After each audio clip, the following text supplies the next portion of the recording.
اعوذ باللہ من الشیطان الرجیم بسم اللہ الرحمن الرحیم۔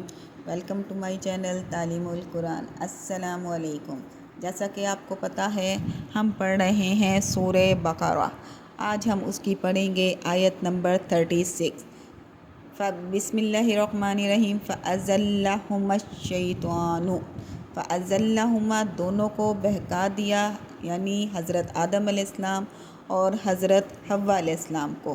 کس نے بہکا دیا؟ کس نے ان کے دلوں کو پھسلا دیا؟ شیطان نے۔ انہا اس سے، یعنی کہ ان کو کہہ دیا کہ اس درخت کا پھل کھانے میں کوئی مسئلہ نہیں ہے، کوئی منع نہیں کیا، آپ دونوں ایسا کریں کہ ہمیشہ ہمیشہ فرشتوں کی صف میں شامل ہو جائیں گے اگر اس کا پھل کھا لیں گے تو۔ انہا اس سے، فَأَخْرَجَهُمَا پھر انہیں دونوں کو نکلوا دیا، مما اس سے جو کانا تھے فیہی اس میں، وہ جس عیش میں رہتے تھے، اس درخت کے پھل کھانے کی وجہ سے ان کو اس عیش میں جس میں وہ تھے وہاں سے نکلوا دیا۔ وَقُلْنَا اهْبِطُوا اور اللہ تعالیٰ کہہ رہے ہیں ہم نے فرمایا، اهْبِطُوا اتر جاؤ، جنت سے اتر جاؤ۔ کہاں پر؟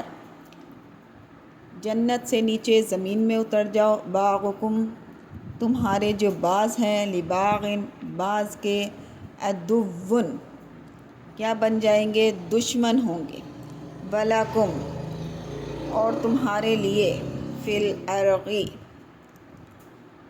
زمین میں، مُسْتَقَرٌّ ٹھکانہ ہے، وَمَتَاعٌ اور سامان ہے، إِلیٰ حِین ایک مقررہ وقت تک۔ اللہ تعالیٰ اس میں یہ بتا رہے ہیں کہ اب کسی کے بہکاوے میں آنا نہیں چاہیے تھا۔ ان دونوں نے کیا غلطی ہوئی، ان سے کیا ہوا کہ وہ باتوں میں آ گئے، اس وجہ سے جنت سے نکال دیے گئے۔ اب آگے حضرت آدم علیہ السلام اور حضرت حوا علیہ السلام شرم کے مارے درختوں کے پتے بدن سے چمٹانے لگے۔ کیونکہ ان کا جنتی لباس اس پھل کے کھانے سے فوراً اتر گیا اور دونوں کی سطر ایک دوسرے کے سامنے نمایاں ہو گئی۔ یہ کس لیے ہوا تھا؟ کیونکہ انہوں نے شیطان کے بہکاوے میں آ کر وہ پھل کھا لیا تھا، اس لیے ان کے سطر نمایاں ہو گئے۔